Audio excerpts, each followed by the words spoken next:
Families کو کہتا ہوں، آپ کو پتہ ہونا چاہیے کہ آپ کے گھر والے کیا کماتے ہیں. پتہ نہیں ہے. آپ کی خواہشیں پوری ہو رہی ہیں، آپ کی شاپنگ پوری ہو رہی ہے، آپ کی گاڑیاں آ رہی ہیں، آپ کے مکان عالیشان بن رہے ہیں، آپ کے فرنیچر چینج ہو رہے ہیں، آپ کو اس چیز کی کوئی پرواہ نہیں ہے.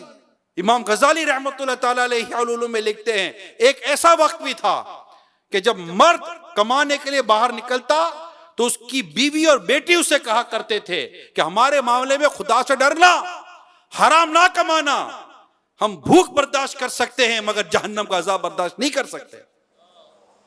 اللہ کیسا دور تھا وہ، ذرا سوچئے تو صحیح کیسا دور تھا.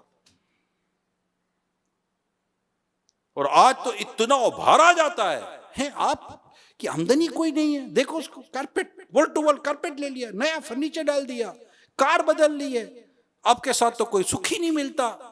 اور اس کو ابھارا جاتا ہے مرد کو حرام کمانے پر، رشوت دینے پر، ناجائز کام کرنے پر.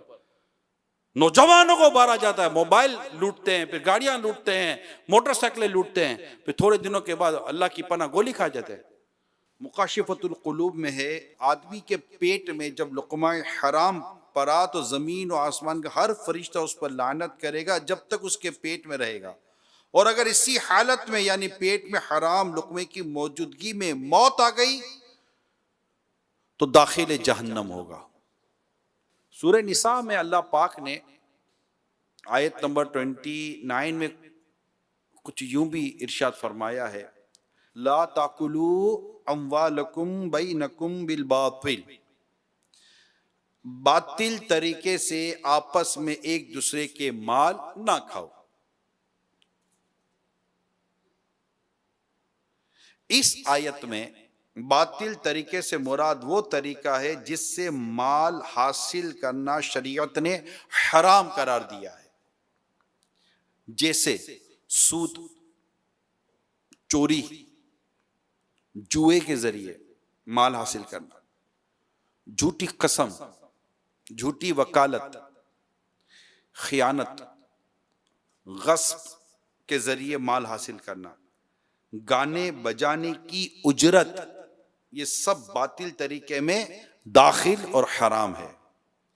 یوں ہی اپنا مال باطل طریقے سے کھانا یعنی گناہ اور نافرمانی میں خرچ کرنا بھی اس میں داخل ہے.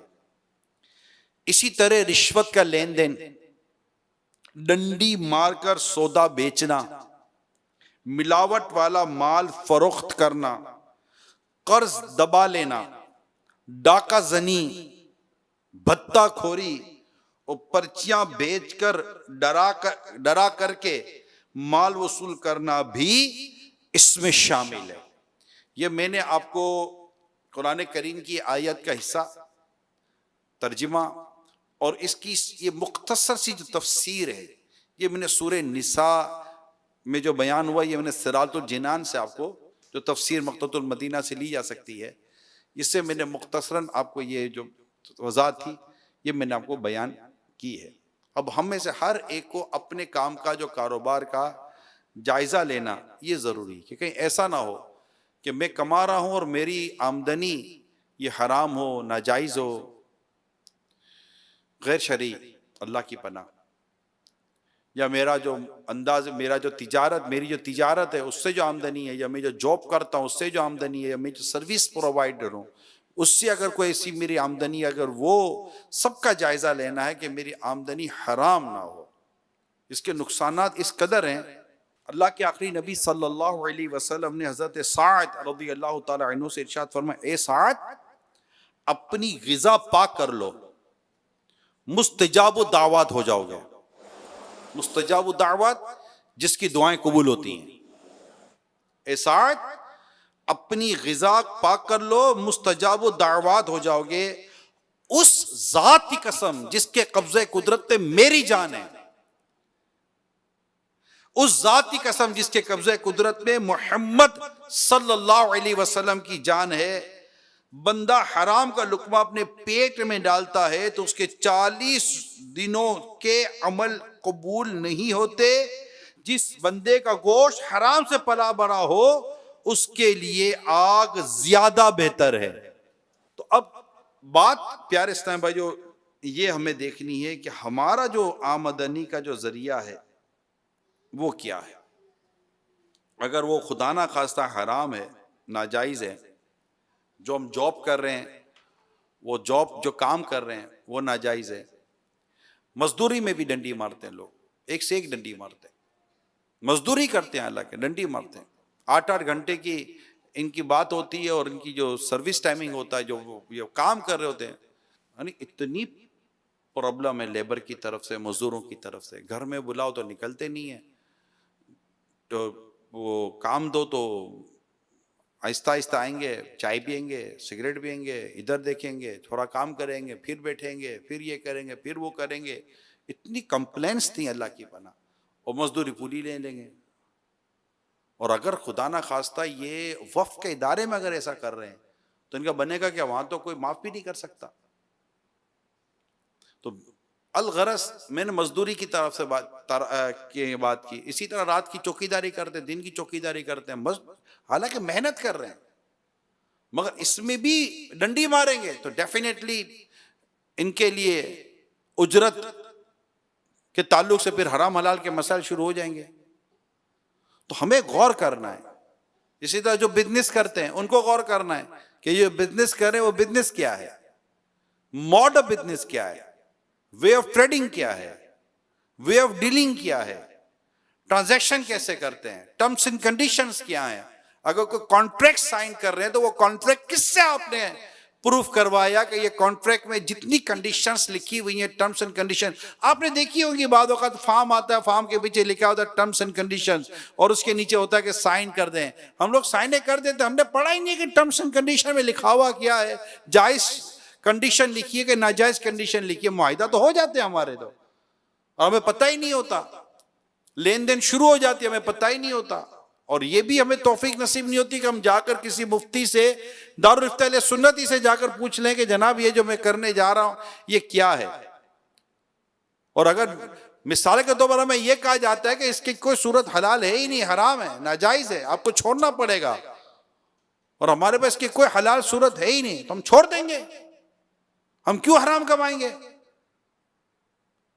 اللہ تعالیٰ رزق دینے والا ہے، وہ رزاق ہے. ہم اس کی رضا کے لیے ایک دروازہ، اس کی رضا پر ہم کام چھوڑیں گے، ایک دروازہ بند ہوتا ہے، اللہ تعالیٰ اپنے اس بندے پر 100 دروازے کھول دیتا ہے. رزق تو اللہ تعالیٰ کے ذمہ کرم پر ہے نا. اب دیکھیے پارہ 22ویں پارے کی پہلی آیت میں اللہ فرماتا ہے وَمَا مِن دَابَّةٍ فِي الْأَرْضِ إِلَّا عَلَى اللَّهِ رِزْقُهَا. ترجمہ کنز ایمان، اور زمین پر چلنے والا کوئی ایسا نہیں جس کا رزق اللہ کے ذمہ کرم پر نہ ہو. مفسر شیر حکیم الامت مفتی احمد یار خان رحمت اللہ تعالی علیہ نور العرفان میں، تفسیر نور العرفان میں فرماتے ہیں زمین پر چلنے والے کا اس لیے ذکر فرمایا کہ ہم کو انہی کا مشاہدہ ہوتا ہے، یعنی نظر آتے ہیں، ورنہ جنات وغیرہ کو بھی رب تعالی ہی روزی دیتا ہے. اس کی رزاقیت صرف حیوانوں میں منحصر نہیں، پھر جو جس روزی کے لائق ہے اس کو وہی ملتی ہے. بچے کو ماں کے پیٹ میں اور قسم کی روزی ملتی ہے، اور پیدائش کے بعد دانت نکلنے سے پہلے اور طرح کی، بڑے ہو کر اور طرح کی روزی ملتی ہے. تو رزق تو اللہ تعالیٰ عطا فرماتا ہے. تو ہمیں اللہ پاک کی رضا کے لیے صرف اور صرف رزق حلال کمانا ہے بس. حلال روزی کے تعلق سے نبی پاک صلی اللہ علیہ وسلم کے مبارک ارشاد سنیے. آقا مدینہ صلی اللہ علیہ وسلم ارشاد فرماتے ہیں نمبر 1، سب سے زیادہ پاکیزہ کھانا وہ ہے جو اپنی کمائی سے کھاؤ. نمبر 2، بے شک اللہ پاک مسلمان پیشہ ور کو دوست رکھتا ہے. نمبر 3، جس سے مزدوری سے تھک کر شام آئے اس کی وہ شام مغفرت ہو. نمبر 4، پاک کمائی والے کے لیے جنت ہے. نمبر 5، کچھ گناہ ایسے